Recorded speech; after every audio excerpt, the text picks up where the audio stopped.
Hello, everybody. My name is Rausmin Farak. I'm a student from the English class. So now I'm gonna answer some questions about this activity tax 4. If you could have any job in the world, what would it be? So I think if I could have any job, I think I would be an ambassador.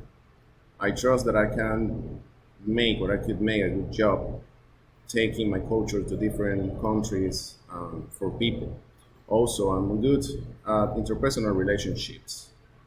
Yeah, which is really necessary, I think, to be a good ambassador, right? So the idea is like to go and look and talk with people. I really enjoy to visit different countries and to share with people and interacting with them. So it's really nice also meeting many different cultures and people. Now, talking about my previous job or the jobs that I had before, I have been in the same institution from almost 20 years.